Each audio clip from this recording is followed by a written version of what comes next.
Yeah. I'd say that's So a good segue into the Bills here because the Bills had uh, really with kind of doing some more research, they didn't really lose too many people, and they also didn't really add anyone as mhm. well. They more re-signed their key players. They Yeah, stocked up on the defensive ends because similar to the Dolphins, they don't have a a face of the franchise stud defensive player, but they have a lot of really good um, defensive pieces that work well together.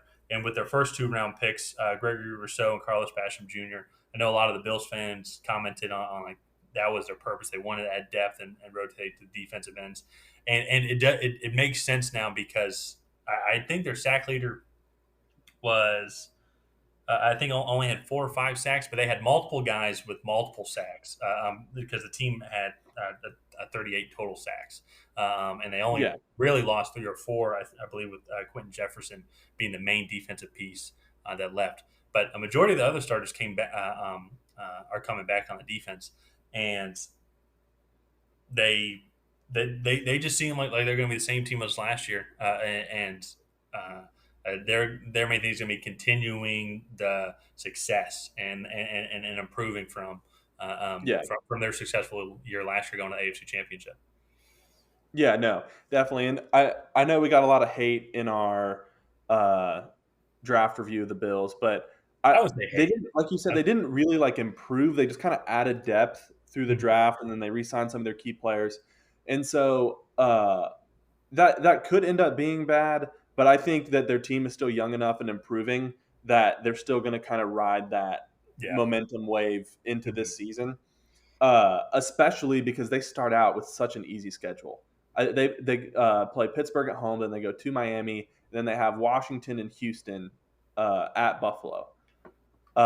So, in my opinion, those should be 4 wins right there. And then they go to Kansas City and to Tennessee, which are tougher. Then they come back, and then Miami goes to Buffalo, and then they play Jacksonville Jets to round out the first 10 weeks of the season. And Yeah. so, to me, their first 10 weeks are going to be fairly easy. They'll probably come out of it 8-2 or 9-1. The only game that I have them losing in that is to Kansas City at Kansas City. So I I really think that the Buffalo Bills are a team to be reckoned with in the AFC in just the NFL in the entire NFL. Um, Mhm. but I don't know. So They do have for winning the division. They do have a fairly easy schedule, mhm. especially then with how they end. Uh, with playing the Panthers and the Falcons, both of those games in Buffalo. Uh, Yeah, and then actually, 3 of their last 4 games are at home. And man, I mhm. don't want to play Buffalo in late December, early January. I mean, so No, not at all. those are going to be really tough games. Um, Mhm. I have them winning the division. I don't have it as close as you do with the Patriots going 13-4, but I do have them winning the division. What's gonna? I mean, one of the biggest pieces that they did add was they did add Emmanuel Sanders on their Yeah, offensive side, and actually, I think that's actually also a good signing, especially with the news from Cole Beasley being upset with the NFL player COVID protocols for people that aren't vaccinated. And if Cole doesn't want to play because he does, if they don't end up changing those rules, something like that, Emmanuel Sanders is a guy they could easily plug in. mhm.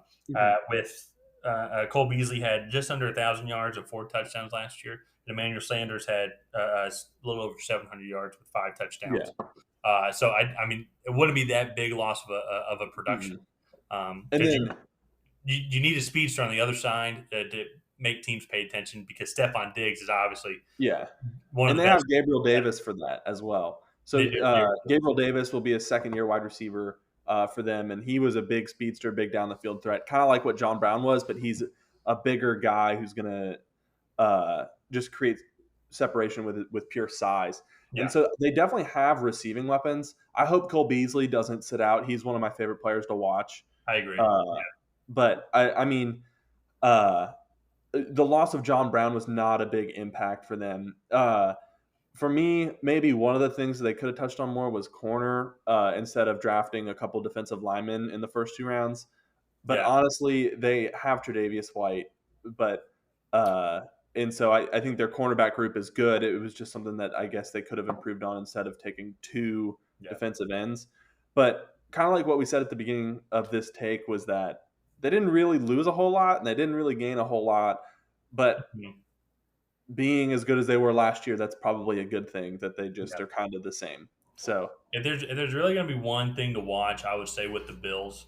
Uh, So we all know that their passing game is spectacular, but mhm, the thing I think with that, which is kind of to their detriment, is they're a little one sided on the offensive side of the ball. mhm, They need to be able to run the ball, I think, a little bit better, and be a mhm, little bit more predictable. They did have, as a team, had about let me see here, about 1,400, 1,500 rushing yards last year amongst three guys: Josh Allen, Devin Singletary, the number one guy, and then Zach Moss as mhm. well, which is pretty solid production. But you got to think with Josh Allen, the majority of his running yards were not set Yeah. running plays.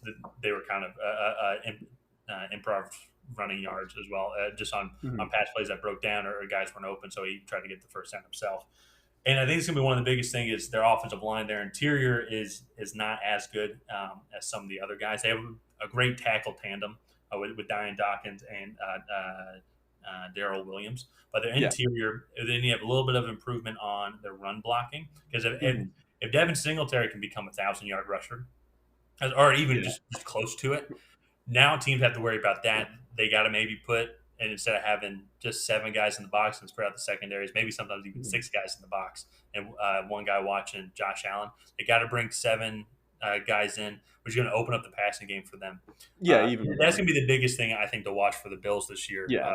and one of the key aspects to seeing them improve Mhm. and go And farther. from what I've read, it sounds like Zach Moss might get a increased role this year. Both their guys are kind of like they run with low pads or heavy contact running backs.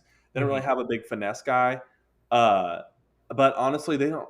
I think their passing game is kind of their finesse side of the football, and when they run the Yeah. football, they're just kind of uh, like just get 3 or 4 yards, and if you get more than that, great.